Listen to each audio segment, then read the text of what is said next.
Yes, sumasa inyo nawa ang kapayapaan sa mga oras na to habang pinapanood ang maikling video na to.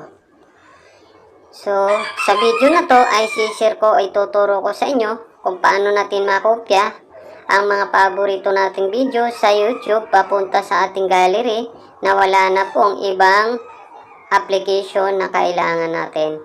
Wala na pong ibang application na kailangan. Direkta na po siya sa ating mga gallery. Minsan po kasi mayroon tayong mga paboritong video sa YouTube pero makukuha natin siya sa download lamang. Alam po natin ang download ay hindi po siya sunod-sunod. So sa video na to tapusin hanggang dulo para mapunta o makopya natin ang mga video sa YouTube na paborito natin direkta sa ating mga gallery at mapapanood natin siya kahit na walang signal o anytime na gusto natin panoorin. So, step 1, punta tayo kay YouTube at search natin kung ano pong gusto natin video. So, sa akin, subukan kong trending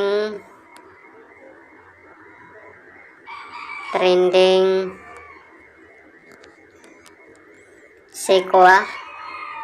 Training Sequoia part 2. Para po hindi tayo makapiright kay YouTube. So, i-okay natin siya. Okay. Yan, lalabas po ang video. Yan. Okay natin ang video na yan. Then, pindutin natin ang share. Ayan po, lalabas si copy link. Then, pindutin natin si copy link. Yan. Then, pagkatapos ay back to normal ang ating mga cellphone. So, pagka normal na, hanapin natin si Google Chrome at pindutin natin siya. Then, sulat natin kay Google Chrome na save from net. Save from net.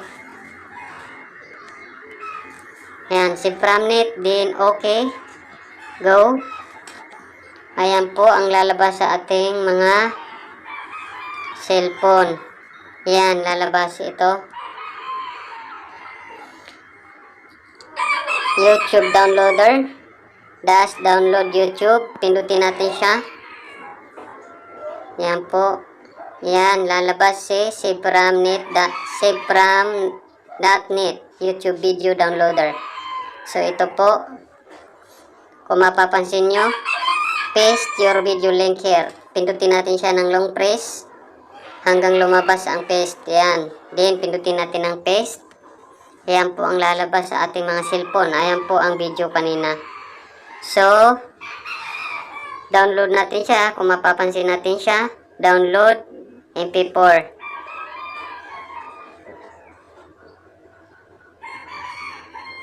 Ayan po. Download natin siya.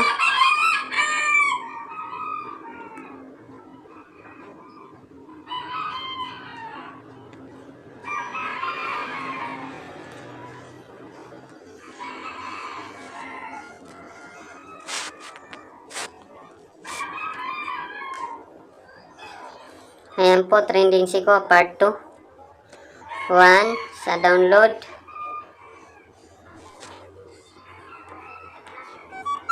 Ayan po, sa pinakailalim po. Ayan, trending Sequoia part 2. MP4 open. Pag MP3 sounds lang. Pag video ay MP4.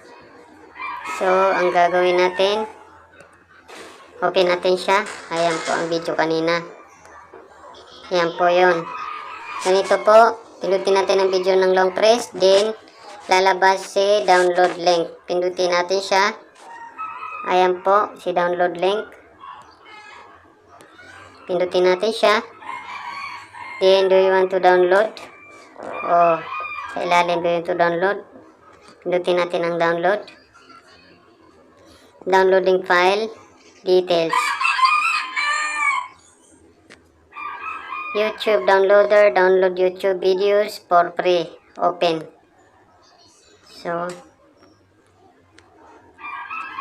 Ayan po, ganun lang po kadali mga kaibigan, mag-download ng YouTube video papunta sa ating mga gallery. So, try natin siyang hanapin sa ating file kung natapos na siya. Tingnan ko sa aking file. O di kaya sagat. Open with gallery. Sa gallery ko. Ayan. Ayan po. Sige, punta natin sa ating gallery para makita natin siya. Ayan, gallery. So, ayan na po siya mga kasama. Ayan. Ayan po yung video na yun. Ayan. Ayan. Ayan po ang video. So, ganun lang po kasimple mag-download ng video sa YouTube papunta sa ating mga gallery. Kaya, kung mayroon po kayong natutunan sa video na to, ay please subscribe my channel and push the button para updated ka sa mga video na i-upload ko. Magandang araw po and sumasa inyo nawa ang kapayapaan.